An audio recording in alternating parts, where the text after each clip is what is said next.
This episode is sponsored by Sage House. Here on The Mothers, we talk to a lot of high-performing parents, and a theme comes up again and again. We all need help, but no one knows how to ask for it, especially when it comes to the myriad of things that make up the mental load. The dentist appointments, the kids' pants that suddenly don't fit, the gymnastics enrollment window that closes in 6 minutes, the dry cleaning someone needs to get, and the dinner someone has to make. All the things that aren't quite childcare and aren't cleaning and take up roughly 27% of our brains. Turns out what we need is a house manager, because the mental load is what they do. And Sage House will help you find the perfect one. They place exceptional household support across the US and Canada, and they even train nannies to step into house manager roles as your kids get older. They're also on a mission to destigmatize this kind of support. We judge ourselves so harshly for leveraging support if able. And what's so nice about Sage House, and what I really connected to about their brand, is that they finally make it feel logical, practical, necessary. I don't know, like working with a physical therapist to recover from surgery, or partnering with a financial advisor. We don't have to do it all alone. It's also founded by a mother of 3 who obviously gets it. Visit sagehouse.com. That's Sagehouse, SAGEHAUS.com. And finally cross the invisible load off your list. I'm Sarah Brown, and this is The Mothers, real conversations with leaders, creators, and thinkers about who we are, what we want, and how we build meaningful lives alongside motherhood.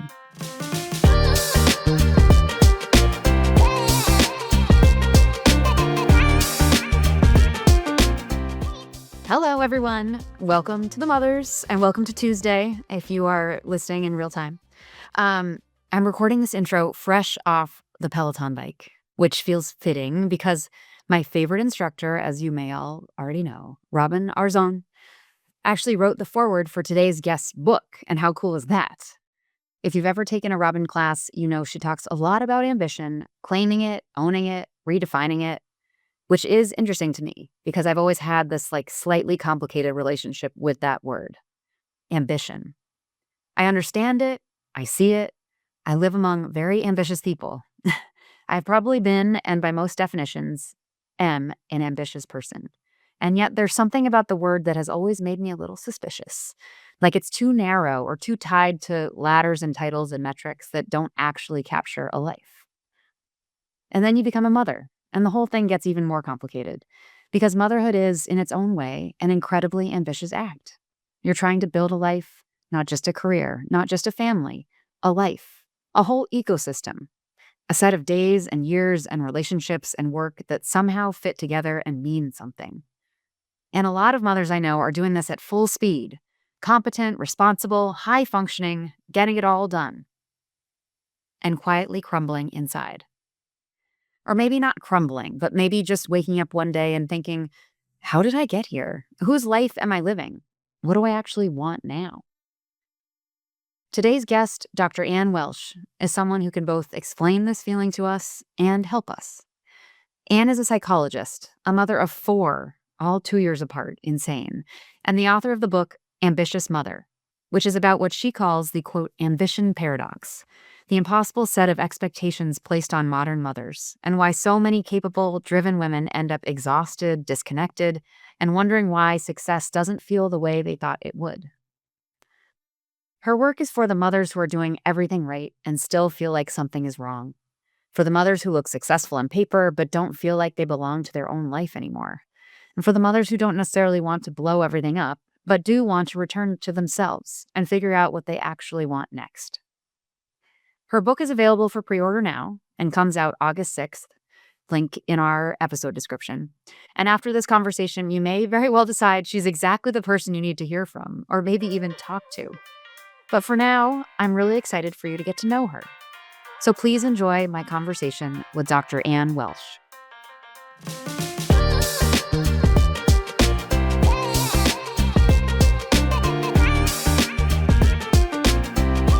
I like the background. It's the closet wall? door in my bedroom because I sit on the floor because it's one of the few kind of neutral spaces. Oh my God, you're on the floor right now? It's kind of, you'd think I would have a better system, but we have this 1,600 square foot house. So no matter, I get there's just it. no space. It's not even I get it. My situation is honestly one of many things on my list that I should improve. But I think most of these people that are doing any sort of video anything, it looks selectively nice for the screen, but if you looked at their full Oh, room, completely. it's an absolute disaster, which is maybe a metaphor For life? for a lot of the work that you deal with.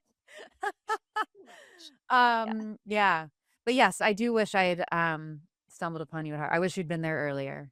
I was also gonna say, in addition to therapy being more normalized at all ages, I was an athlete there. I was a soccer player, and they are now much better about having therapy available to athletes, which is, I mean, everyone needs one, but I feel like that was such a miss at the time, and there's so many issues No, that no. we're I mean, all trying to I worked survive with a through. lot of athletes when I was there because my specialty at the time was eating disorders. Mm, So yeah. perfect. Yes, So we that should have was talked. a whole separate space that we could have a discussion about. But yeah. Yes, yes, yes. My, in proof that we are all just constantly returning to ourselves, my thesis in college was, essentially about Never Enough. It was about Betty Friedan's, feminine mystique and how Oh the wow. idea of home life and women at home feeling frustrated and unsatisfied, how the home has now become the body. And I similar love senses it. of frustration, which was ahead of my time, and I'm sure I didn't go deep enough. And I had, to defend my thesis was it was a little too pop psych for Harvard. They were like, "This is enjoyable to read. It can't possibly be smart." Or at least that's what I tell myself. But anyways, we're here to talk about things beyond Harvard because there's a life after Harvard. There's life after ambition. There's life after Harvard. There's all these things. Um, but thank you so much for joining us. I'm really excited to get to know your story, which I picked up some pieces from your No, book, Ambitious Mother. I will also make us talk about ambition and what it is for to be an ambitious mother, which I really enjoy your definition. And I think overall, as usual, the things that irk us are probably things that are more about our own issues than they are about the term. But I think part of me is like, I am an ambitious mother and I don't want to be.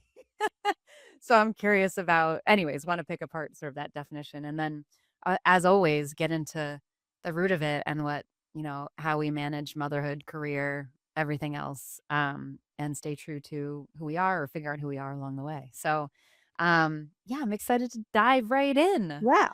Um, so, all right. So you are thankfully an avid listener. So thank you. So you know that we like to start with this, like, tell me your story, which I am such a I'm a storyteller. I find everyone's story fascinating, whether some miraculous thing happens at the end or not. I think all of our journeys are worth talking about. But I'd love to hear how you describe how we arrive at Anne of today, psychologist, mother of four, author, soon to be published author. I'm sure you've written in other things. Maybe this is your first book.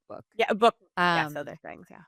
but Mm. yes, an incredible life that you've built and are continuing to build. So yeah, I would love to hear how it all began, Yeah. how we feel about where we are today. Well, I love stories too. I think that's why I do the work I do. I love to hear other people's stories. I think there's so much richness and nuance. I never see things as one size fits all or as straightforward, for better or worse. Um, Yes. but I think in terms of my story, I thought maybe I'd start with a moment in time rather than my whole story because I think it kind of explains everything that came after.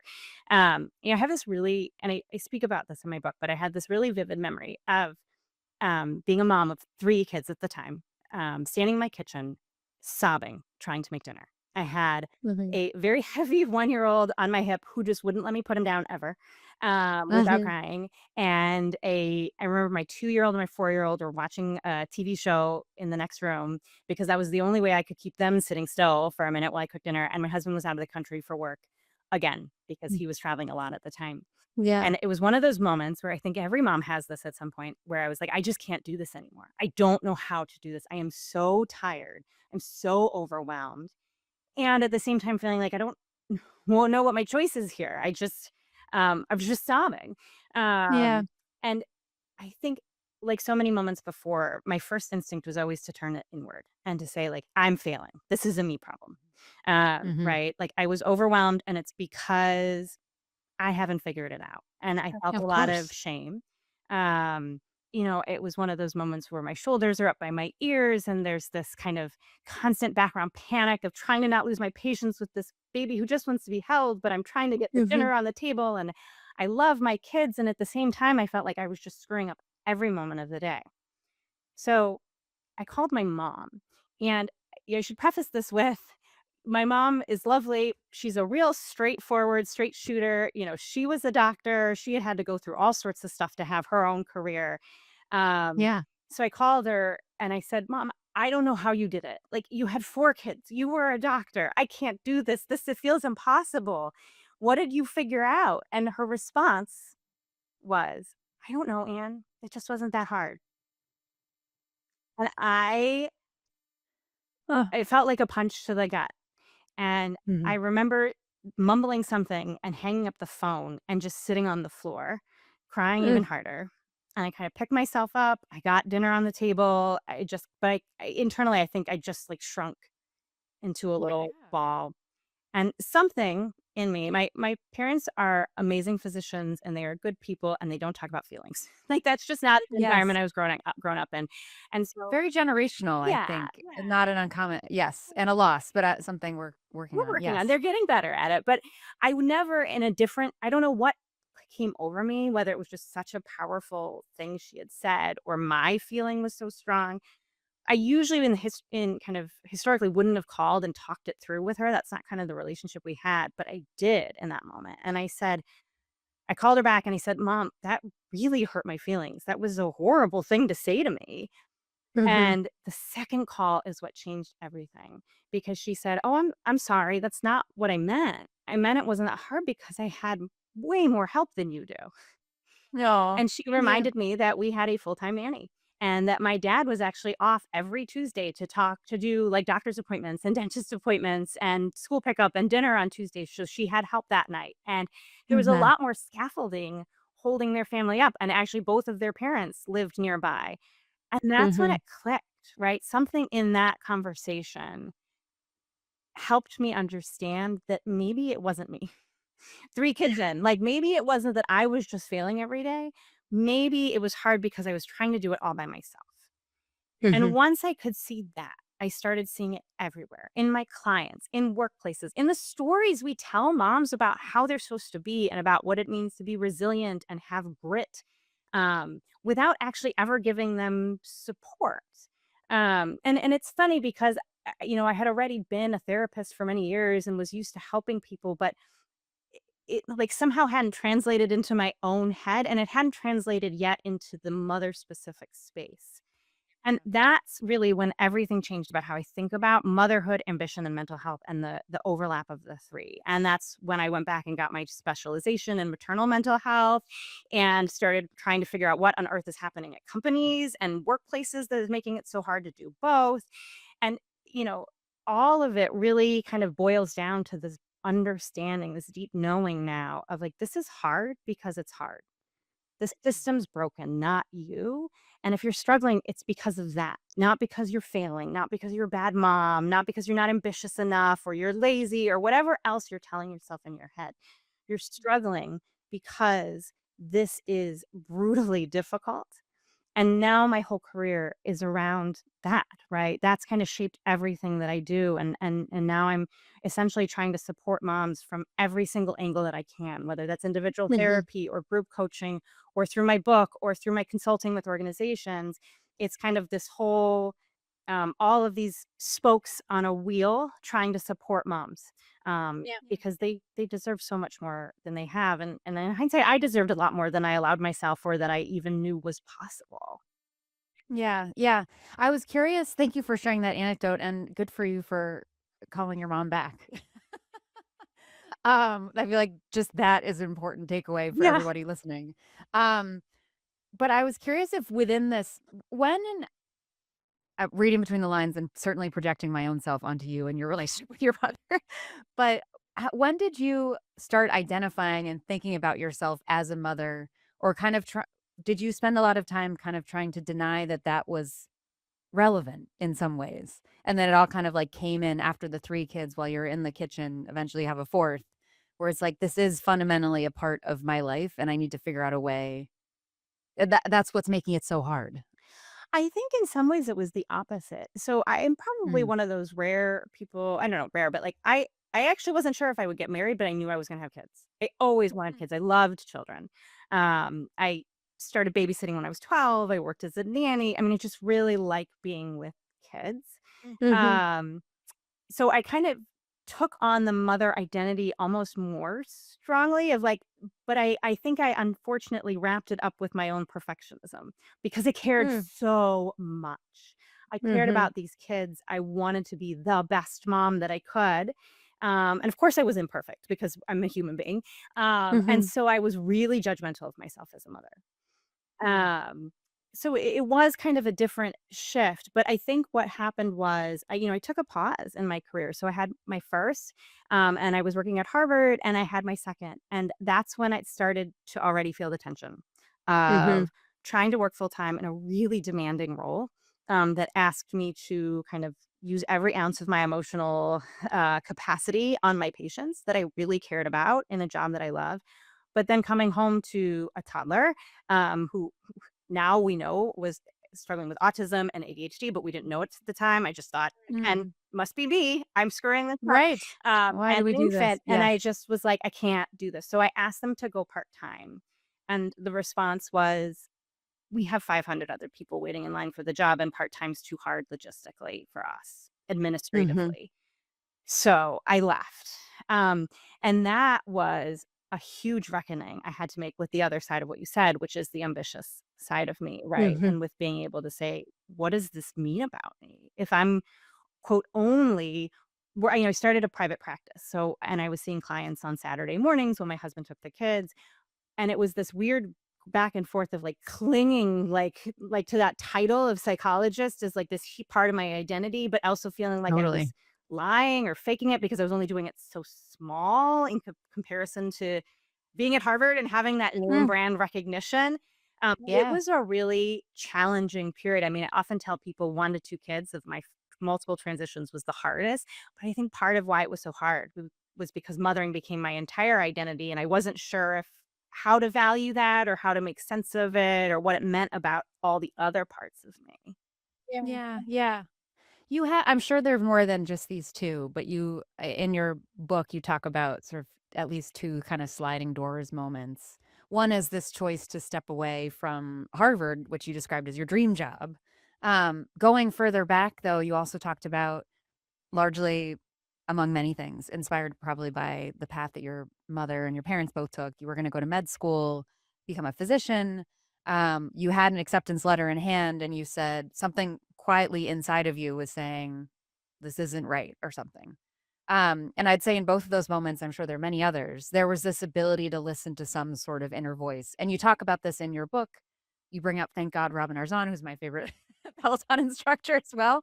Um, but I was curious, like, what the we can kind of get into more of, like, wanting and identifying your wants, but I think it's very hard for anyone, especially today, who hears there's so much messaging out there about suggesting how to be and what's the right thing to do and what would be convenient, what would be effective and productive, et cetera, et cetera. But despite that, needing to find a way to be quiet enough and think about what you actually want versus what, society thinks would be successful, or however we want to define it.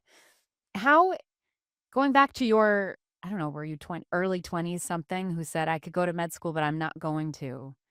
Um, how did she know to hear that voice? And what is it ab how do you have the ability to do that? Because I think there's a lot of striving and it's not easy. There's a lot of work that goes into what happens before these moments where you can kind of say, "Okay, I'm gonna step away from something that otherwise seemed like clearly the successful choice." Um, how did you come to those how did you come to that decision and even be able to act on hearing that voice when it's so counter to what you were expecting yourself to do? I think it had been building for a long time and I'd been ignoring it. And I think that happens for us, Mhm. like as humans a lot, that it's Mm. something that is kind of working behind the scenes a little bit. Like if I in hindsight, I can see things like I didn't apply to that many schools. Like that was, Mm. that could have been a self-sabotaging piece. Maybe I won't get it, right? Yeah. Or just this awareness of like, I had started to think to myself, I like science, but I don't know if I like it enough, but I kept talking Yeah. myself into it, like, "But you'll like being a doctor." And I think that's true. Like, I actually don't think I was lying about that part. I think I still probably would have liked being a physician. I might have just been miserable Mm. for a while getting there. Um, Yeah.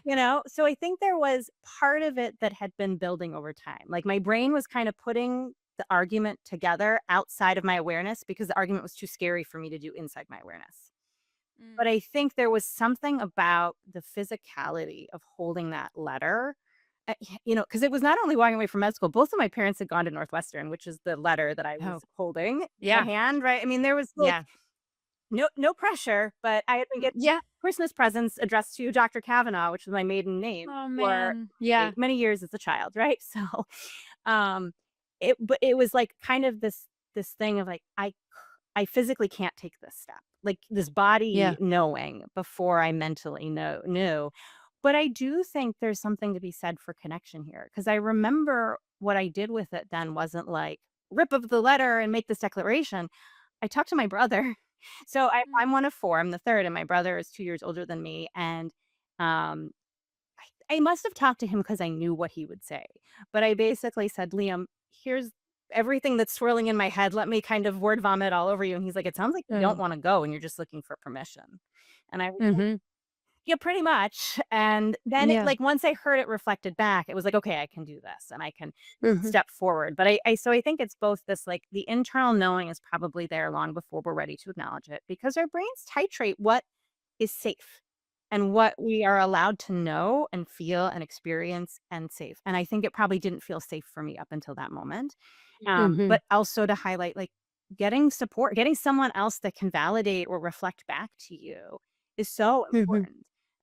Like I'm sure he didn't like really think much of it, but I still think about that moment as really, really important and giving me that permission that I needed to say, "Yeah, Yeah. thank you." Yeah. How did that play out then, however many years into the future when you were also deciding, to step away from your role at Harvard, the dream job? Was it a similar, I think "Maybe I knew this for a while?" Yeah, I think it was. I think, I had so I'd finished my postdoc, and then I had like 6 weeks between my postdoc and my starting at Harvard, and I remember then I had just my oldest at home. And because it was this very contained period, I had to like take a licensing exam, but otherwise I wasn't working. And I Mhm. remember feeling like, whoa, this is more fun than I thought it would be. Because it had never Mm. occurred to me until then that I might want to stay at home more. It like Mhm. wasn't even an option on the table to me. Um, Mhm. and I think that was the planting the seed. So then but then it was like I went to Harvard, I kept working and I kept trying and trying to make it work. And but I think that kind of was the first piece of, you don't have to do it this way. And once again, it was like, checking in with someone, in this case, my husband, and I was like, I'm miserable. I am so unhappy. I'm coming home a shell of a human being, and I can't give to the people I care most about in the world in a way that I want to. And I kind of want to do this, and I'm kind of terrified. And he's like, "Well, just try Mhm. it." Right? And I think in Yeah. both cases, there was always this, like, sense of I can try it and do some I can always go back. Like, I remember saying to myself, "I got into med school once, I can do it again." And I think for Mhm. honestly, the first, like, 2 or 3 years of being at home, I would, like, look at job postings at Harvard and be like, "Oh, I could go back, but no, I'm not Mhm. going to." And kind of toggling that interest back and forth and testing it. Yeah, yeah. How you touched on it a little bit, but how did this potentially rock your sense of who you are? What was it like? I think back to my first day leaving Google without knowing what I was gonna do next and knowing I wanted to do something next, but I wasn't sure. Um, and this was all a choice. I wouldn't even describe myself in this place of crushed on all sides, can't figure out how to make it work with kids. Like I that wasn't at the root of Yeah. what was pushing me out. But I still felt the next day I woke up and I was like, "Do I deserve to exist? Do I have any value here?" um, did that did you experience anything like that or how did you feel that next day and how did you kind of put yourself I think we talk about these pauses as sort of there's officially like the power pause. These are Yeah. empowered choices. But I think it is rattling, to live outside, capitalism for a little bit and feel othered. Oh, But how'd you make of it? completely, completely. I think part of it, and I mentioned earlier, like, there was this part of me that was building a private practice, and so, kind of Mhm. clinging to that as, like, a productive thing, if you will, and productive Yeah. being in quotes, but I think my first instinct was to do and be productive in other ways, and so all of a sudden it Mm, was, "I'm gonna do all the things at home, and I'm gonna make sure mhm. to have, like, this," not elaborate dinner, but, like, I'm gonna, do parenting with the same kind of energy that I had put into, work, and Yeah. what ended up, I think, really kind of forcing me to rethink that was that I basically didn't go back from my leave with my, second and in this decision making, and he was the worst sleeper, like, on the Mm, planet. He did not sleep more than 1 hour at a time until he was 6 months old, and I yeah. just got to this point where I was, like, bone tired, and it was like he Yeah. physically couldn't do any I was like, "I don't even think I'm patient Yeah. to drive a vehicle at this point, I am so sleep deprived," and so Yeah. it kind of was this humbling experience of, yeah, you need to just maybe slow your roll a little bit and embrace Yeah. that, like, this is also okay. And I think the other thing that really helped was around that time, I joined, like, a mom and baby group, which I hadn't done with my first because I had to go back to work after 6 weeks with my first. Mhm. Um, and there was another mom in the group, who also had a kid the same age as my oldest and then a baby the same as my second. Mhm. And it was this really teeny tiny group that was not well attended, but she was, like, such a lovely just another having another human who's like, "Yeah, I'm doing this too, and I used to do this Mhm. service-oriented work." She used to work at the school for the blind, and she's like, "And I loved it, but I can't do it right now, and so I'm doing this." And, Yeah. I think having support in this period and having other moms that are doing it too is so valuable, whatever your choices are around work or lack of choice. Yeah. Yeah. How did you grapple with, like, the inevitable, or did maybe you were wiser than me, but the, sense of time pressure of this, let's take I totally appreciate and buy into the idea of their seasons or chapters of career, whether you're a parent or not. Um, but knowing whether you can trust yourself that you're able to get back into the game in full if you want to, or how long can this phase last before I'm behind or before, I did you feel a sense of sort of fear around the corner, or were you able to you talk actually about a sort of meditative practice of yourself, which is about being where you are without judgment and sort of being in that moment. But I'm wondering how that in reality how you experience that, and if time pressure was something kind of in the back of your mind as you were in these different phases of kind of, I don't like to say stepping away because you're stepping into something else, but like sort of scaling back a little bit on the professional side for a period. I think for me, I just didn't think about it. Like, it was kind of like Mm, I'm just leaving and that's what I'm doing, but I'm doing this private yeah. practice thing. And I will say I was extraordinarily privileged. My husband had a job that carried the benefits. I didn't have financial pressure from that end. And I happened to be in a career that I had not chosen for family friendly reasons. I had chosen because I was just Yeah. interested in it. Um, but, private practice as a therapist is a pretty flexible gig, right? And I can kind of dial it up and dial it down. It's so smart. Me? Yes. I look at it with envy, honestly, as a parent. Right. I Yes. mean, it's not there's certainly challenges, but the other thing is I was in so my 4 kids are basically we had a kid every 2 years. So I'd like Incredible. stop nursing, I'd have a few months, and then I'd be pregnant Yeah. again, and so then that, like, I would know there's no point in escalating things too much because, I'll Yeah. be taking another leave. But I will say I did kind of grow it to this, like, more bigger than what it was when I started into this tried to find, like, a happy medium that worked for me, which ended up being, for a long time, 2 days a week of seeing clients and, 2 sometimes 2.5, and then the others at home, so that it was, like, Yeah. figuring out where on that slider for this, to your point, season, right? Does Mhm. this feel good where I've got time that I'm doing the work I love and feels like it's feeding my brain in a way that I enjoy and using this career that I put a lot of time into and allowing me to be present at home. And I think, again, in hindsight, that was really important for me to have that. ability to feel it through without judgment. Like there was never pressure to go one direction or the other. Mhm. To be able to acknowledge, oh, I do love my work, and actually getting for me personally, this is not true for everybody, but for me personally, Mhm. showing up at work is actually helping me show up as a mom better because I like Yes. this and it's a break from my kids and it provides something different for me in terms of my relationships and my identity than being with them does. Mhm. Um, I could not agree more. I think work, if it's depleting and endless and all those things, that's different, but I totally agree. I'm a better mother because of having it work to do. yeah, Um, yeah. How did each I can't believe you had 4 essentially back to back. You're a hero.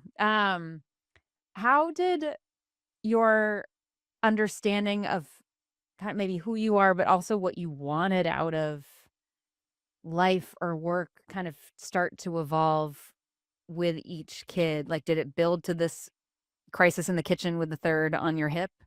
Or was there kind of an awakening each time, maybe through your 4th? I'm always curious how the introduction of motherhood, like, shapes really what we want.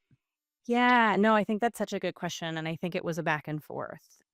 Mhm. So I think I mentioned maybe before we hit record that my initial specialty in clinical psychology was eating disorders, and I really was Yeah. very passionate about that work. I had had people very close to me in my life struggle with eating disorders, and kind of felt very called to do it. Um, Mhm. it's also incredibly intense clinical work and requires a lot of work outside of the clinical sessions in terms of patient care and coordination between a lot of different specialties. It's very complicated. It's hard to do.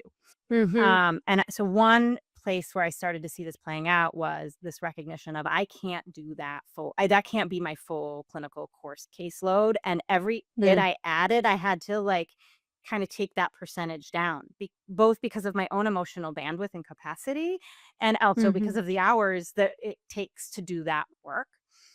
So Yeah. there was kind of that shifting in those early years of parenting. But then, as I mentioned, after I had my third and had this moment of like, what am I even doing? I'm just unhappy again, and overwhelmed. That's when I kind of turned my focus clinically to motherhood. But what's interesting is that my research prior to having kids my academic research had been in the transition to motherhood. Prior to having Mm. any kids, I had just been Oh, curious interesting. about the transition element of it, right? I mean, Yeah. a lot of people study college students when you're in academia because they're really easy subjects. Yeah. And so there'd been a lot of research on the transition to college and how do people fare in that. And there wasn't a ton of room for new studies. And my Mhm. advisor was the one who said, hey, what if you looked at moms? And I was like 20 some two at the time. I was like, okay, interesting. Yeah. And it was like I opened these floodgates of like so much room for research. And also every single time I would do a study, I'd get tons of participants because moms were like, nobody's asking us anything. We wanna Yes. communicate about this experience and talk about it. I'd ask these open-ended questions expecting 2 sentences and get books worth Yeah. of pages that was just it was like delightful and rich and so interesting. But anyway, so I had had that background academically and research wise. And so then I kind of pulled that into my practice and started doing this maternal mental health training. So Mhm. just in terms of like those pieces, there was overlap. But even as my kids get older, that like iterative dance continues. So I mentioned my oldest has ADHD and autism, and my second also has ADHD. And I've done a ton of clinical training on treating ADHD and undiagnosed ADHD in women and mothers because I now have this different experience of it through my kids. So there's this constant like and that's one example, but I've had Mhm. clients with it's gone the other way, like a client who had a chronic illness and it helped me understand something about one of my kids. Like there's this feeding Yeah. back and forth for I think forever there will be Mhm. between the 2 identities and the knowledge set and the work that you do, even if it's how you think about or approach problems. I mean, that's why I'm such a huge advocate. I know it's really obvious in my career, but I think in any career, I'm such a huge advocate that mothering can be a wonderful asset to an employer, Yeah. right? Because there's Yes. so many Yes. skills that moms pick up along the way that are valuable to them and they don't always see it. Yeah, yeah. You seem wonderfully free of comparison. And even as you're talking about I'm curious if it's, like, really true, and also if it is true, like, tell us how you do it, but I feel like in these periods of inflection where maybe there is, or evolution or growth, in different directions, and you're in a place that's different and maybe ambiguous, it's very it's natural to look around and be like, "What is everyone else doing?" Um, and if you're me, generally, the comparison leads to, "They're doing more than me, what's wrong with me?" Um, and I know that I'm not alone, which is why I say this out loud, but I'm curious how you if that showed up for you in this kind of period of fluctuation around each of your kids when they were younger and moving into these different directions, like, what are sort of tools that you used, if you needed to say, essentially, like, run your own race? Did that come up for you, or is it is it just me? Yeah, I mean, I think it's interesting because I had such a,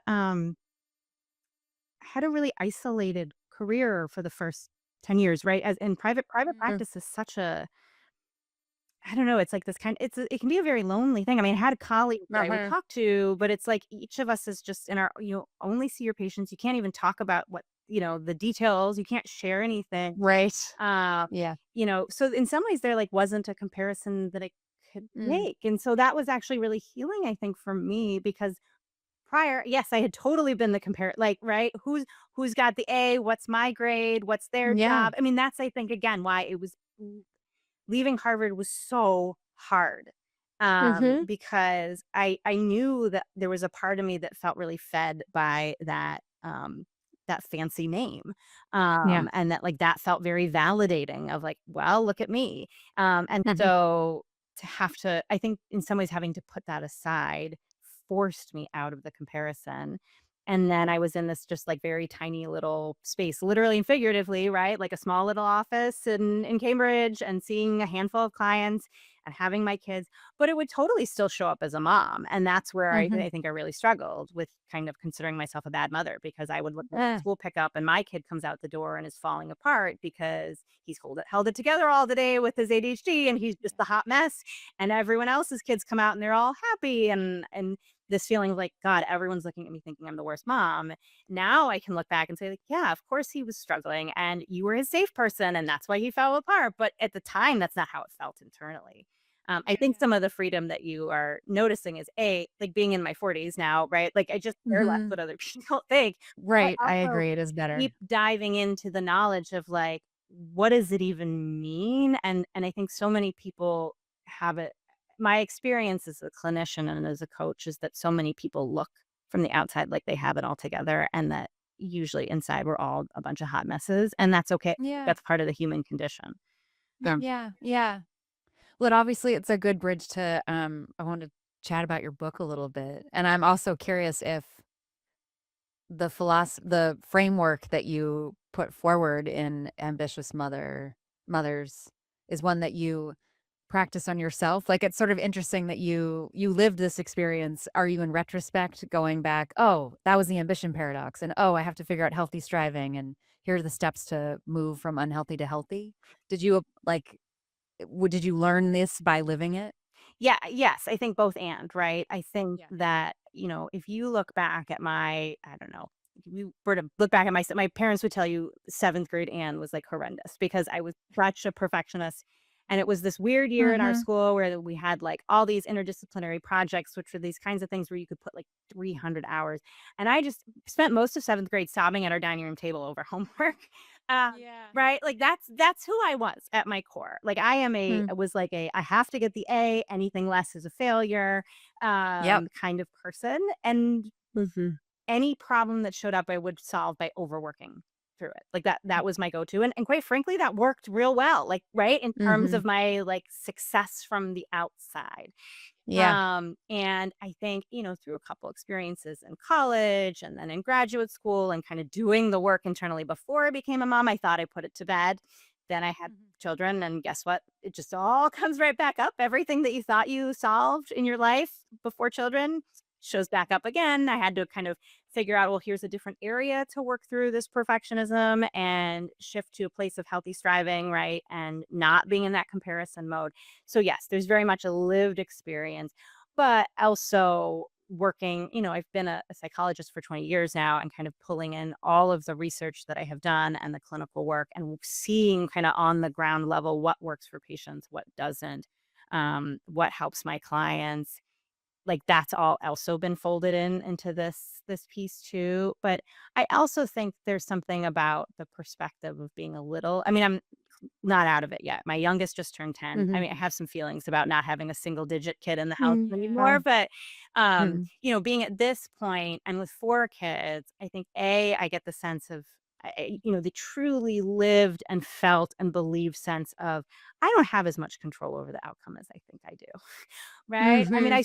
every time my kid would have a tantrum, it was like, I'm the worst mom, as opposed to being able to be like, every kid's different and your kid's having a hard time and this is okay. Right? That like they Mhm. have all these other influences on them aside from me, and I don't and they have totally different temperaments too, right? Like, Yeah. one of my kids was really easy as a baby. It was my last one, right? And all of a sudden it was like, "Oh, maybe I'm not so bad at it. Maybe they just are different."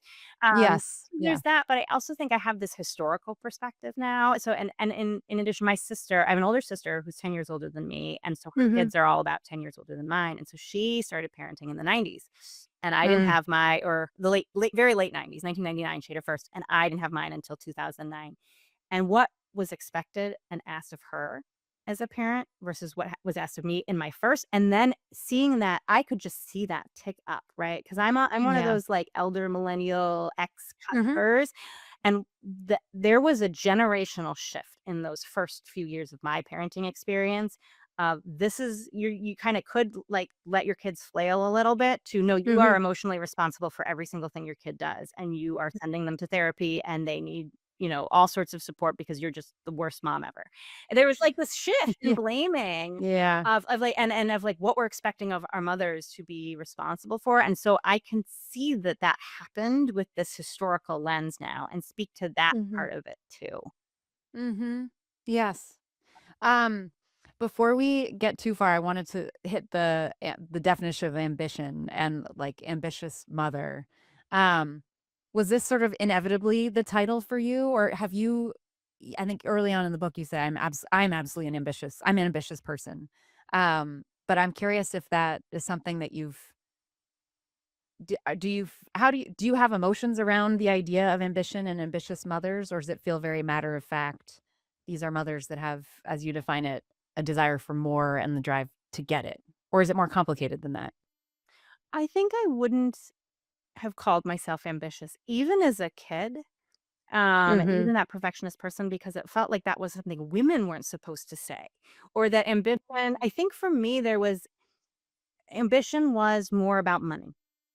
And I was never ambitious about the money piece. I was ambitious for maybe the accolades, right? Like, I mean, Yeah. pluses, right? And part of that is growing up in a very like science oriented house. We were all about Mhm. achievement, but not like this one specific form.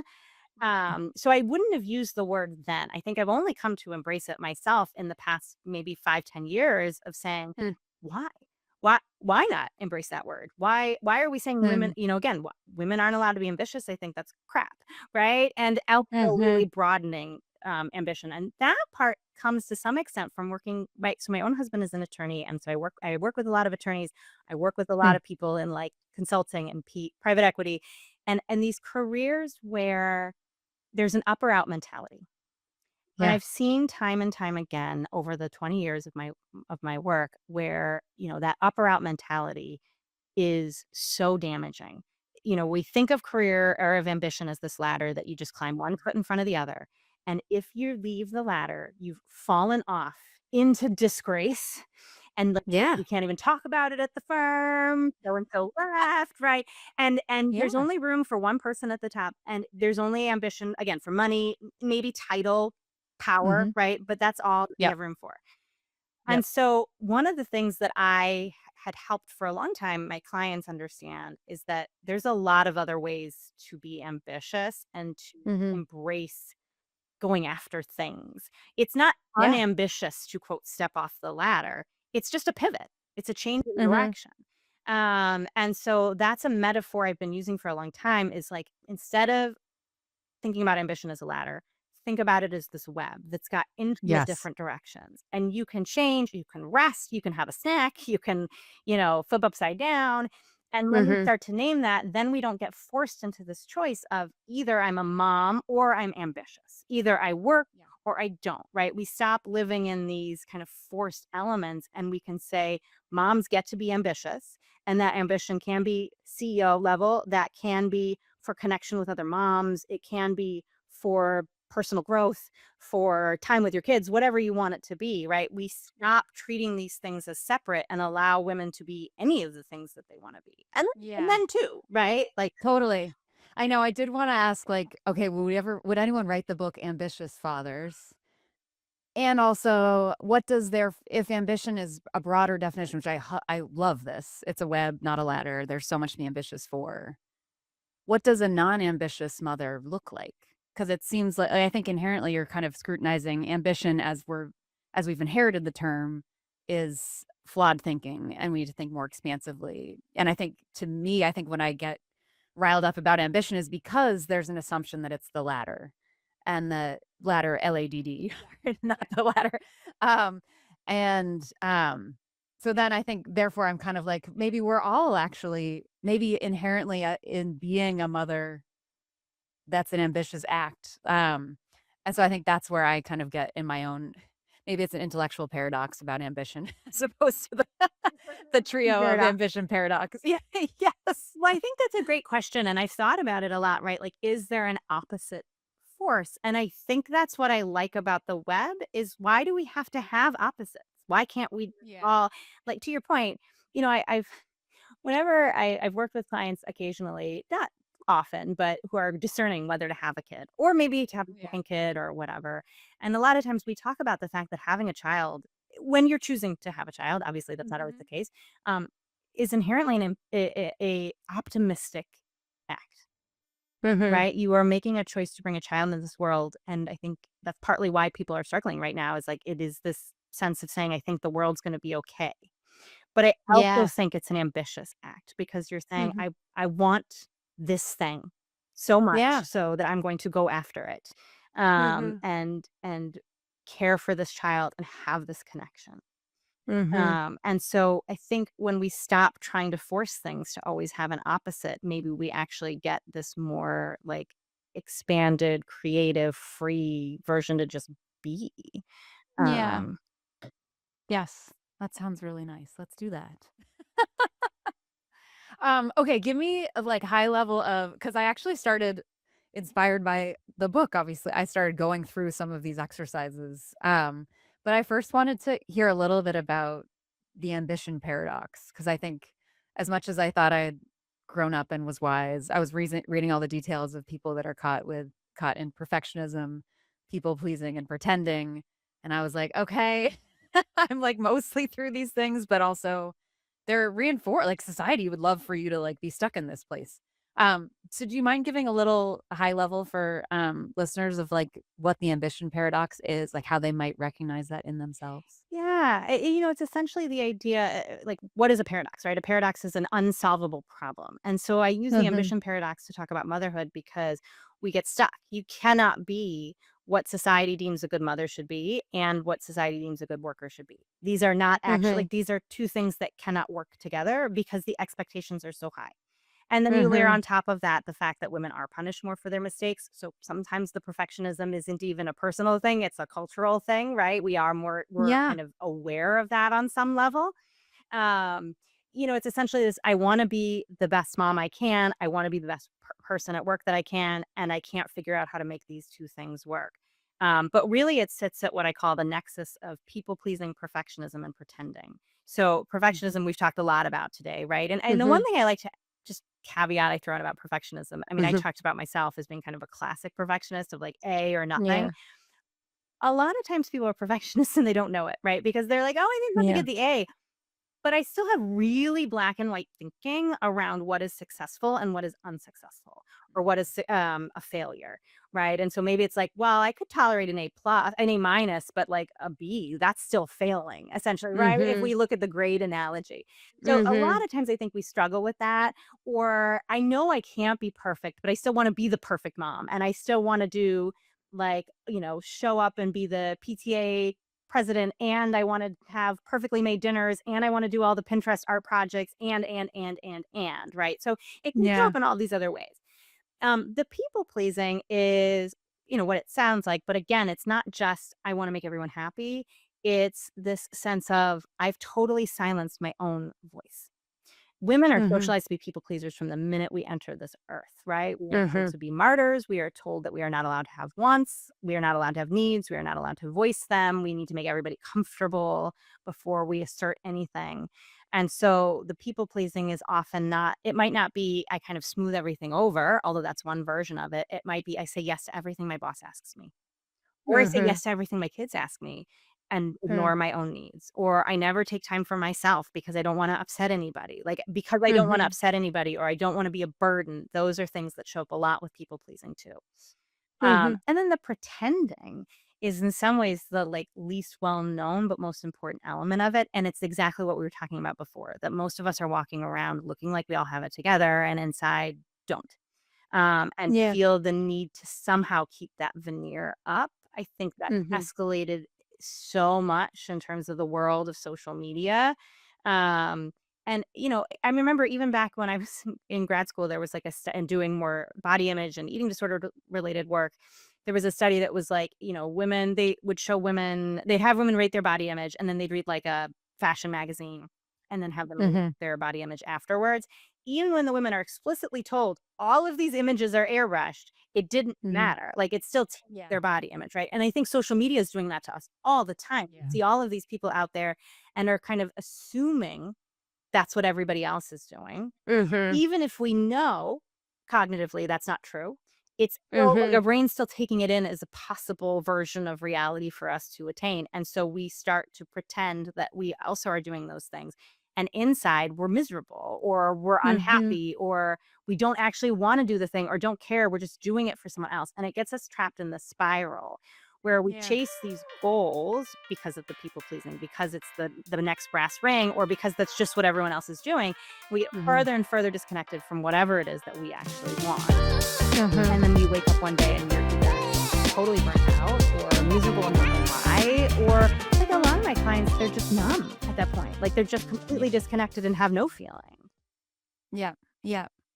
And the path out is it's starting slowly kind of breaking out of this cycle of and moving into thinking more honestly, I guess, about what you actually want your life to look and feel like. Yeah. Is that fair? Yeah. Yeah. And I mean, completely. And I think the really corny way of putting it is like, you get to fall in love with yourself a little bit again, Mm. right? Like, just Yeah. like if you were to date another person, you start to get to know them, you ask, like, you get curious, "What's your favorite color?" or "What's your favorite, pasta sauce?" Like, whatever it is, right?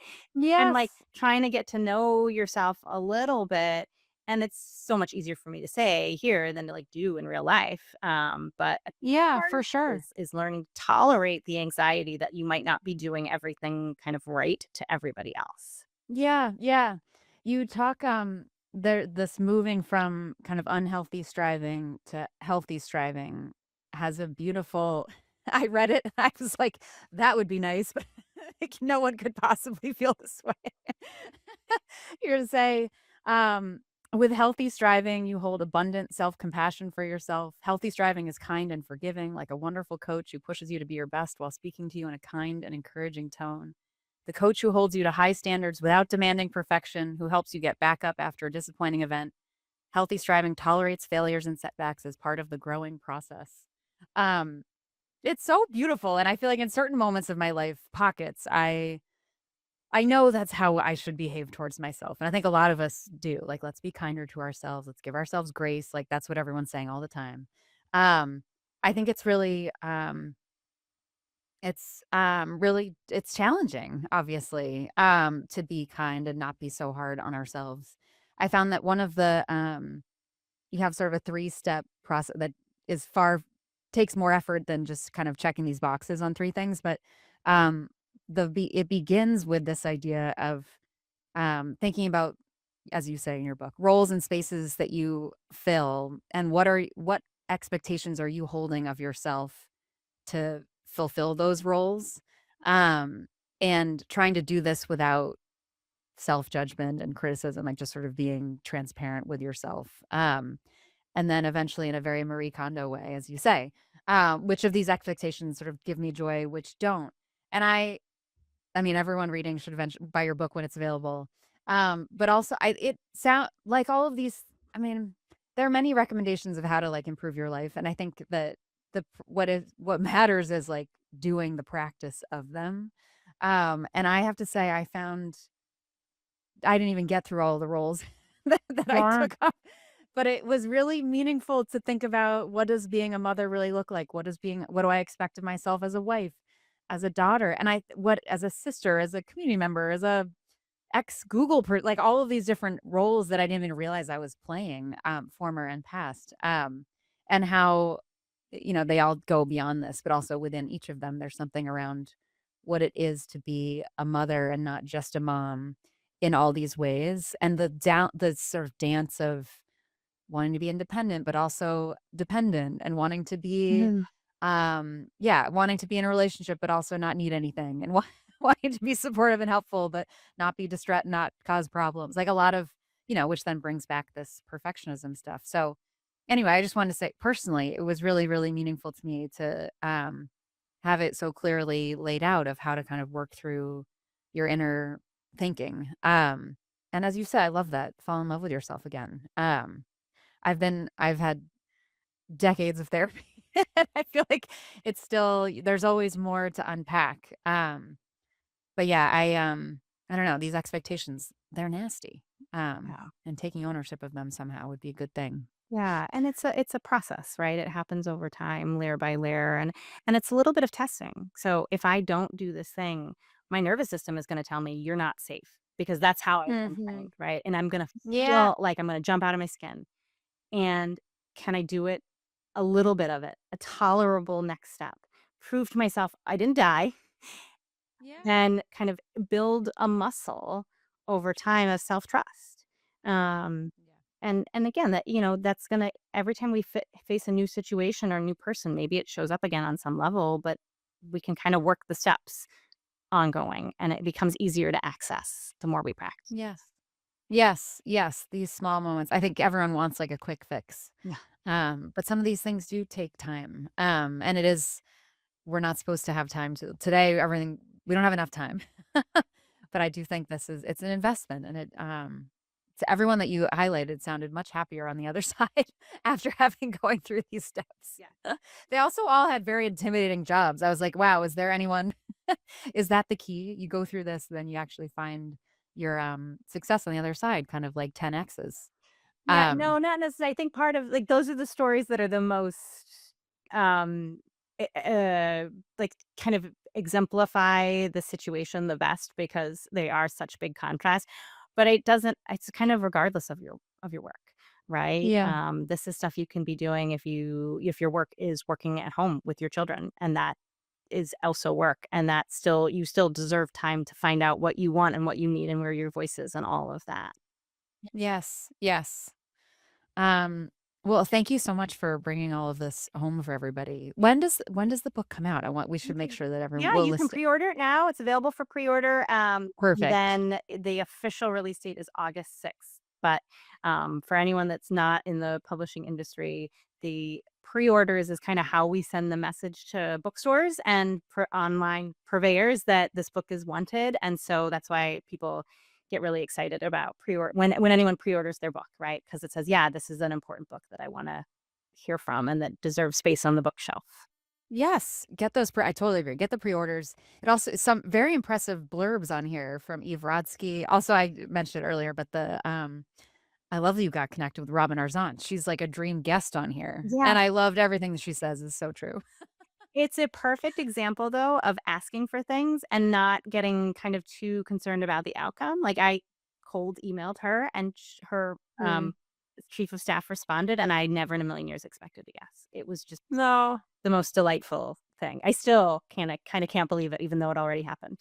That's so good. Go Robin if you're listening. You better be listening. All right, we like to close with these little short answer questions.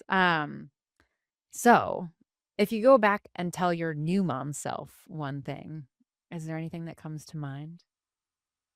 Brevity is not my strong suit with short answers, but it's why I wrote a whole book. Yeah.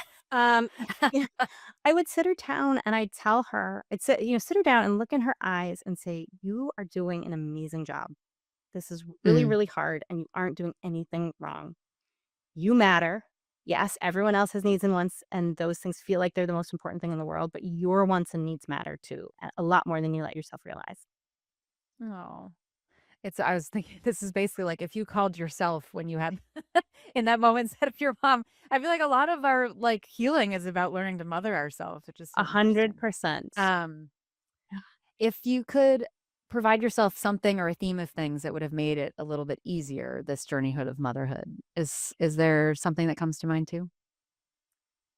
I think 2 things. One would be just get more childcare. I think, Yeah. back to how we were talking about, like, that mother identity, I was very reluctant to get childcare, and part of it was that my oldest was hard to have childcare for because we were dealing with these diagnoses that we didn't understand, but, the reality was I felt like I should be doing it 24/7 and only get childcare if Mhm. I really, really had to, and in hindsight, that was just a horrible plan. I really should have had consistent childcare from the beginning, especially once I mean, outside of work hours, but especially once I chose to take a pause. And Mhm. then kind of relatedly, I think the other thing is like trust your gut, like trust my gut more around my kids and knowing something was different and that like Mm. really kind of I fought for those diagnoses and to get seen and treated. And that was hard even as a clinician coming into it. But I wish I had fought earlier. Because I think Mhm. we could have gotten more support earlier.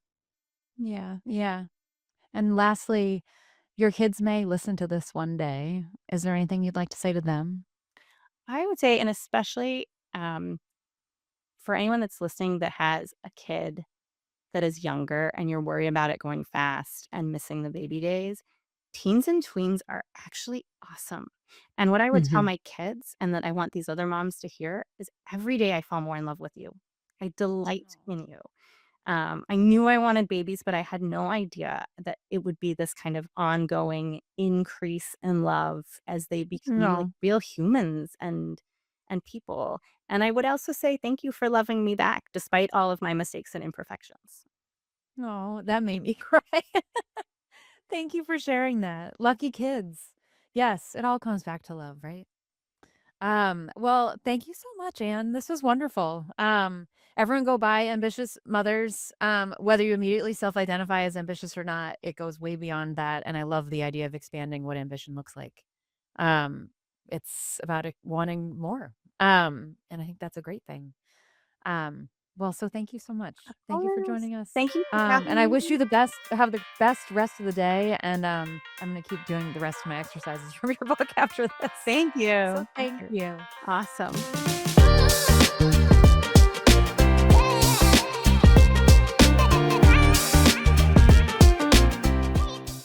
What a great combo. I feel like I need to sign up for a few private sessions with Anne.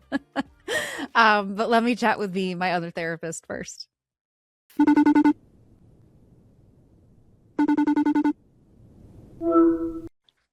We are on. Yeah. We are here. Whoa, you just sounded like Delilah when you said that. We are on. Do you remember Delilah? No. The radio show host who's like Delilah. Wait, is that where Hey There Delilah comes from? No. No, no, no, no, no. But I wish that would be fantastic. No, Delilah is like she's like the 90s, early 2000s. Like people would call in and be like, I love someone. Will you dedicate? Like a late night talk show host. And she has like this calm, like wildly amazing demeanor that's like, this is going out to all the girls who are like, and it would be like Shania Twain or something. You don't remember That's Delilah? so funny. I feel like Greater Boston area had David Allen Boucher on Magic 106.7. Do you remember Literally have no David? idea who he is. I'm so sorry, Okay, David. David would be like a bit same thing. I don't even know if David's still alive, but like Interesting. famous. So Magic 106.7 would always play like soft rock. And so it would Yes. be like Okay. like Nothing Compares to You would play, but the Yes, preamble would totally. be David Allen Boucher being like, and this one goes out to Veronica Yes. out there. Just want to know, Yes. just Matt just wants you to know that he really loves you and he's there for you Yes. and he's Sorry, it's been such a hard time, and sorry you had to make dinner last night. Yes, that's basically Delilah. But I thought Delilah was like worldwide. So No, that's learn funny. I something new mean, every day. I thought David Alabouche was worldwide, so maybe Turns everyone hears out, that. Yes, yes. I love Ugh, this for us. I Anyways, all know. to say, Well, you have a great radio voice. oh my God. Well, thankfully I found myself into the right place. Hell yes. Hello. I miss Hi, you. I miss you. I just had a very timely conversation with a therapist who I feel like I need more of. Oh, hell yeah. Anyways, I made full-time appointments with her. I feel like I was cruising along feeling good, feeling like I'd reached this place of like embracing the phase that I'm in, the stage of this business that like, yes. we're not going to win a Golden Globe tomorrow. I'm not going to be making $1 million tomorrow. That doesn't mean that things are wrong Not yet. now. Thank you. And then just like the slightest pinprick, just like boom, pop the whole thing. like a water balloon like just fell on my head. Where I'm just like, what am I doing? Is it okay that I'm doing this? Is it ever gonna work? Why isn't it enough? And so she wrote this. She is a like trained clinical psychologist herself, and has moved into a world of helping, not exclusively but largely supporting mothers and like any early and post the forever experience of being a mother, whether you have just had a kid or not. The permanent postpartum period, if you will. Like yes. She says that matrescence, which I feel like I need to know how to actually say the word because it just sounds like mattresses.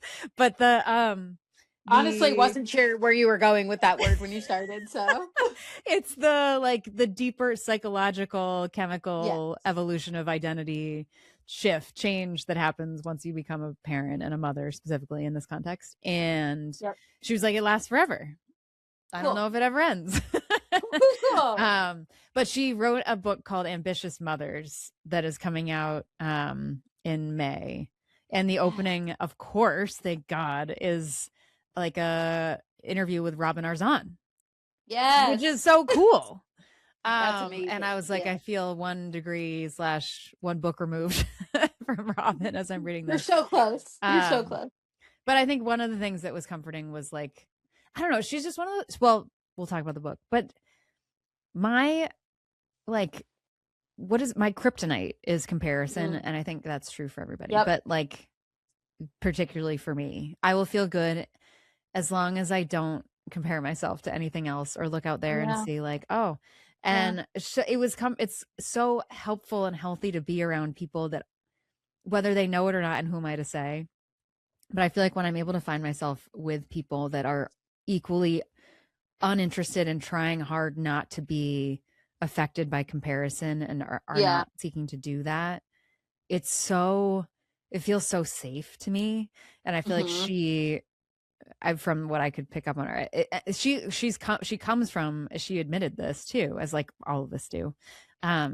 She's like, I used to be very focused on that and like who's working where, how much money are they making, what job do they get, blah blah blah. And that she's kind of overcome that. Anyway, it was like just nice to be around her and have her talk through, I don't know, life and career pathing trajectories from a very like internally motivated by what I personally want and what feels good to me, as opposed to how that looks to other people. It's just, maybe it's just even healthy modeling to be around. And yeah, because there are some people I'm around and I'm like, fuck you, you wrote a book and you have this like whole business and like blah, blah, blah. But then there are many people that do all of those things and I feel such warmth for them and such, I'm so like excited by them and like want to help them. You know what I mean? And I feel like, anyway, it was like cathartic to be around her. And of course we talked about what it means to be an ambitious mother and why do we even have to have the term. And I think we actually came to a place where we were like, she didn't say this, but I'm kind of thinking about it as it's buzzy. Everyone thinks about it. But if you actually read, and it gets you to pick up the book, but a lot of the book is actually about thinking about ambition in a far more expansive way than the way that it's thrown at us and sort of weaponized. Like Or ambition, she talks about ambition is not a ladder. hmm. It's a web. Like you Hmm. can move in so many That's different cool. directions. It's inherently sticky, so you don't like fall off. Whereas this ladder, 'cause Mhm. she's talking about her husband's an attorney, and so she's like thinking about these other industries where it's very like up or out. And we don't even talk. She's like, we don't even talk about the people that like left the firm. It's like they no longer exist, and they've like spiraled into some like dark hole. They Whereas must it's not be like, spoken about. yes, like there's so many ways to like build a life, and even and inherently what ambition is more just Mm, like a desire for something and like drive to like try to get it. And that I something like can that. be more time with my kids. That can be like that could be a bigger job. That could be a bigger paycheck. That could be like moving to a different Mm. place. Anyway, it was like comforting. And I feel like I need like a separate side session where I really went through all my true feelings and Yeah. have her like coach me. But it was, yeah, I don't know. It was nice. There's an impossibility to not avoid the even the expectation of I'm not gonna push myself this year too hard. Even that is everywhere, like I LinkedIn and know. Instagram and social media. Of don't push yourself too hard. It's like there's challenges for everything and all sides of Mhm. this. So yeah, that is hard. Yeah. Um, love the idea of ambition as a web, Yeah. and that I don't know. I think so often, not in our conversations with the women we've spoken to, but in society in general, ambitious could be negative and scary and heavy and just I don't know. I think of it as such a big ugh, word Yeah. of oh, you're a bitch or whatever, and Mhm. maybe it's just a characteristic and a trait that just as anything. I don't know, why do we give it so much more weight than other things, Yeah. than other characteristics. But I Yeah. like the idea as a web that yeah, at some points in your life you may be more ambitious than others. And that doesn't mean that goals or expectations or whatever has changed. It's just oh, right now, this is where I'm at. Settle, you could be happy with where you're at and be still ambitious. And Correct. I like She very that. much talks That's the about whole that. thing. Yes. Yeah. Yes. Um, Complacency does not mean losing ambition. It just is that is just accepting this is where your current space and capacity is at. I like that. yeah. Yeah. Cool. Hmm. Comforting. Yes. Yeah. Um, I don't know. I feel like it's I was thinking about this like the New Year rush a little bit too. Cause like in that Mhm. to be content, it's so unnatural to me. And I think Yeah. part of it was trying to like in this place of ambition. She talked a lot about like the different phases and seasons of motherhood and Mhm. career, etc. Um, and I think some of that, like my one of my other kryptonites is like a sense of time or urgency or like not. I don't know what like, very much to my like word of the year around yet, but like Yep. the idea that there's time and space for these phases Yep. and seasons to happen as opposed to they It can all only has go to on for happen. so long otherwise like you're behind. um Yeah. and it's funny, I asked her about that because she ultimately had 4 kids. When she had her Mhm. third, she reached a point where she was like, I just don't know how I can't do this. I don't know how this is working. I don't know. I can't do this Yeah. anymore. She had a big demanding job working affiliated with Harvard, and that which was her dream job, but she was like, this is just unsustainable. And so she Hmm. stepped away and ended up she asked first for flexibility from them, essentially like shifting to part-time ish. She'd already like identified a partner to do that with, like someone to like share Hmm. their caseload. And of course, fucking Harvard was like, no. Which Wow. I know. You And can't do eventually she that. It's talked about like, what? yes. Ugh. Shortly, a few other mothers eventually did leave also, and they I think are now more flexible in that way. And I think that is not Cool. an uncommon arc. I know people at Google who had a similar ask where they were like, can I move Yeah. to a part time? And they were like, nope. even if it was temporary. Cool. So everyone listening, like if you can, and I know I don't know. What's unfortunate is these are Oh, companies that are very resourced and they're saying no. Like, then yep. how are the ones that are less resourced supposed to say Yep. yes? What was I saying? Why was I bringing this? Oh, I asked her. Um, I was like, okay, so you kind of, I don't know, you recalibrate your life so that you are doing. She was still doing a little like keeping her private practice like alive. She was like doing sessions on Saturdays and then otherwise not really Jesus. doing it, which is still doing plenty. Um, Yeah. and otherwise with her kids. And anyways, I was just like, you've been in these sort of phases. Like, did you have anxiety or fear or feel a sense of urgency of like, what if I can't get my way back out of this? Or what if Yeah. like I sit in this phase too long and I can't build it back Right. up? And she said, which she was like, I didn't think about it. And I think, Mm-hmm. which I think is true. I also think it's interesting to have, if anyone's contemplating careers, I think, and she said this herself, it was not why she did it, but becoming a psychologist can be a really nice career to to exist alongside having, if you want to have a family. Yeah. Because it can, If you're able to draw boundaries and lines and yes. expectations. Oh, that's so Yeah. true. I It's was thinking of it like from like a logistical stance logistically. of like, Yeah. you will always be Totally. qualified essentially, Totally. and Yep. especially now there will always be demand, and you Mm-hmm. can flex up and down as you Totally. need, as opposed to having to like Yep. keep up. I don't know, I'm sure it's grass is always greener, but No, anyway, I think 100%. part of that anxiety was like she has this qualification and degree and that's not going to go away. And I think about Jason Yep. even talked about this with, his dad being a doctor and sister going into Yep. medicine and brother going into, having a law degree. And it's interesting what Mm-hmm. these degrees can afford you over time is Sure. comfort in a way of like, Like. and I remember Jason saying this to when he was trying to figure out his early career pathing was, he was like, but dad, you're always going to be a doctor. Like Yep. I have to make it up every day. Yeah. Yeah. And Yeah. I feel that right now a little bit. It's like what credibility do we get to rely on? And I'm sure even Yep. doctors and lawyers will feel this on some level, but as a non-doctor, non-lawyer, I feel like it's worse for Yeah. us.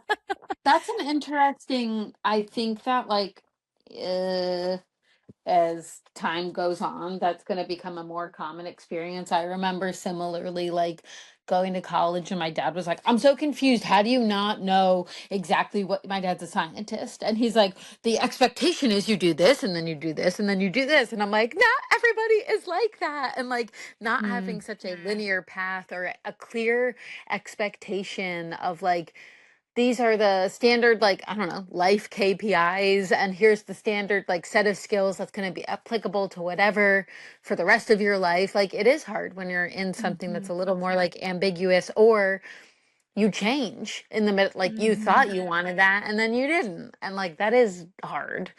mhm, And that is very like unsettling and feels uneasy because you're like, well, it's always been this and now it's not this. So how do I know like that this is right? Or like, should I just choose like, do I just keep mhm. doing this because it's safe? So that is really hard. The other piece too, so in her book, she has sort of a framework for how to work through moving from, first it's like figuring out what is ambition, just a Mm, baseline definition, and then how mothers doesn't, this is obviously like directed at mothers, but doesn't have to be exclusive to them, but yep. how we kind of like the classic mother who seems like they have it all and they have it all under control, but in practice they're like really miserable, Yep. and they're like, how can I continue to do this?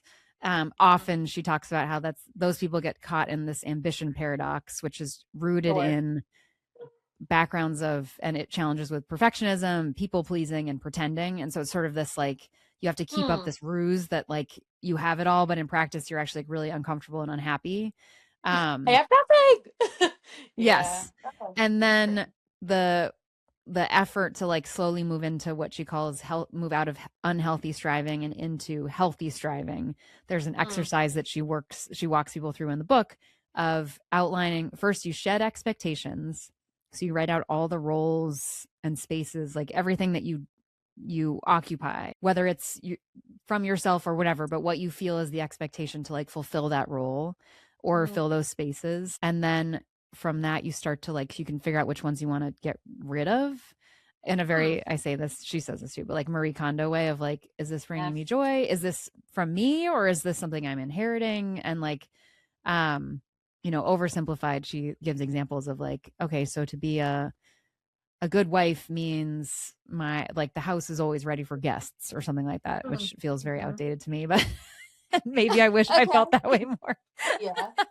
Yeah, well, um that's not gonna happen, so yes, yeah. yes. So then you shed those expectations. This all takes a lot of time, but and Mhm, then from that place where you can kind of think basically more sincerely about what you really want, and more honestly about what you want, then you kind of like name your wants and you think mm, about forward looking, like what is 5 years from now, what is, close your eyes, what does a day look mm, like, feel like, what are the activities that happen within it, mm, um and then to get to move, people are like, oh, actually my life isn't that different, or other people are like, wow, I need to make some big changes. And then she talks about like making changes that stick, and all of this is like, of course, takes a long time to do, but we love um actionable advice it is that's like actionable. Yes. actually, Yes. yes, like attainable. You're like, okay, I could do that. I can actually figure Yes. this out. Versus just Yes. like, we'll just do it. Like, how? How Yes. do I get Yes. there? Yes. And I spent some time doing I didn't finish it yet, but my expectations by role and space of Mm, like what, and I think it's like reflective a little bit of where I am in this moment. But mother, I was yeah. like loving, engaged, present, supportive. Everyone is safe unless intentionally unsafe, meaning like letting Mm, them take yes. risks. Manage the downsides, enable the upsides, honest, Mm. sincere, intentional, working and making money, calm, generally steady, happy, excited, positive role model. Generally steady. Make sure kids are seen. Here's the Mm, kicker, cannot just be a mom. And then I have interesting. that showing up as a wife in my expectations of being a wife too, which have a lot of more Mm, like exciting things, but then also this feeling of like cannot just be a mom. And I'm like, mm, what is that? mm. And specifically Did like it need to have come my own out? work and be making money on my own. Like this, like I need to be independent, but also I want to like coexist in a happy family. I don't know. Ugh. That's so interesting. When it came out, did you like write it and then were you like, whoa, what's that? Or was it like an intentional, It made me sad. It did. yeah. When it was like the Like when you last on wrote all of them, it it? was the last thing I wrote. Um, That's so interesting. and kind of as if it was like you're digging and digging and digging and digging, and then you get to the thing at the very bottom. Yeah, And it's very right. like of where I like it's timely Yeah. now as I'm like creating my own Yep. work, where it Yes. feels like if I was employed by someone, I don't think this would show It up would as even strongly. be on your radar. Yeah. Yeah. And I say that acknowledging that I don't look at Yep. mothers that don't work as lesser than, as all these like, if anyone needs to know anything about me, I am horrific to myself. Yep. So I'm very, and how I genuinely feel is more how I feel towards others, as opposed to like, Yep. there's something exceptional about how I treat myself, which is again why Yep. Dr. Ann Welsh is going to have some sessions with me. Yes. um, but I think rooted in this that I do really, really love is, and we've talked about this in other contexts, but like being able to, in a safe, having the ability to say without self-judgment and self-censoring your honest feelings and your honest desires is overly simplified, but is like the only thing that matters. Yep. And I think Yep. it's so hard to get quiet enough to say those things I and was not be just gonna afraid to say, say like, them. I think that is like the life hack is to actually know genuinely what those thoughts and feelings are, because how do you know, even like when you're saying like, no, no, no, that's genuinely how I feel, is that how you genuinely feel, or is that how you hope that you'd feel, or that you want to feel, or that you Mm-hmm. really do feel that way? Like, it is so hard to actually dig deep down and uninfluenced, like, get those answers. I think that Mhm. that's a really hard, difficult thing to do. Um, Yeah. so yeah. But I think really important, because then I Oh think then yes. getting rid of this, then you get you get out of the ambition paradox. But I think it Mm-hmm. means that you don't have to Don't doubt what you're doing or doubt. feel guilty about Sure. what you're doing in the same way, or you Mm-hmm. can feel, I don't know, it also Mm-hmm. makes you be like, oh, that's why that I bothered me do. so much, or Yep. that's why I do That's that, or that's, totally. yeah, or what is it about, what are the things that you resent in Mm-hmm. how others see you or how you see Yep. yourself? Like, I think, I don't know, as always, I think, I hate that women in particular are always like, well, what did I do wrong? Blame themselves first. I think this is Yep. different than blame. This Yep. is like being curious, like exploring ourselves. Anne talked about like falling in love with yourself again, basically. Mm-hmm. And I like that, because when you love someone, you like see all their ugly parts too. You gotta love them and like them. Mm-hmm. I know. Oh, that. And then here's the last thing, speaking of love, when we asked her what she would say to her kids if they were listening. And this is timely because this has been like thematically going on, where we're like, the grief of saying goodbye to these phases of our kids. Mm-hmm. I'll never have a Mm-hmm. baby again. I'll never change your diaper again. I'll never like Yep. swaddle you again, blah, blah, blah. And she was like, I want to say to my kids, but also so that other mothers can hear this, is that like she now has, her youngest is 10. Mm-hmm. And she's like, I just fall more and more in love with them every day. Oh, I Jesus, can't get that's it out so without sweet. my voice overing. Yeah. I think Ugh, that's that's important. important. Yeah. It's not about It's buying not about. onesies. It's about falling in love with Mm. your kids. Oh, I that's know. very, very sweet. What a Mm-hmm. beautiful thing. Also, like, so relatable. But, like, I guess I don't think I've ever put it to words, but feels similarly, where it's like every day I feel like I'm getting to know you more and Yeah. getting to learn you more. And, like, that's a really beautiful, exciting, special thing. Yeah. Oh, Yeah. man. All right, with tears in my eyes. Where the hell is our So joy? sweet. Oh, also shout out to our joy theme, which was all your idea. But one of the ways and I told you the framework of like, you eventually then start sort of naming your wants, both like, what do you Yep. want in 5 years your life to feel like, but to sort of, many people kind of forget their own wants and they don't even know how to Yep. experience them and notice them. And one of the small ways to kind of rebuild that muscle is, name small things that you want, of like, oh, Yep. I want hot dogs for dinner. I don't want lobster or whatever. I don't know, whatever it is.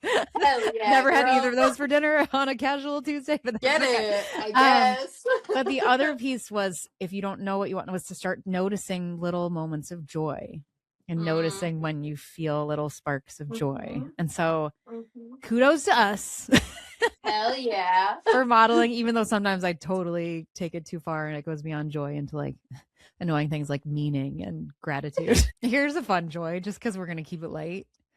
Oh no. Our wonderful house cleaner, who is the kindest, most beautiful soul in my life. Well, that's, in my life is a stretch, but she is a kind, beautiful soul. A kind, beautiful I soul feel in your like life. she's worked with us for a long time, that we have like some sort of a relationship a little bit. Before the interview today.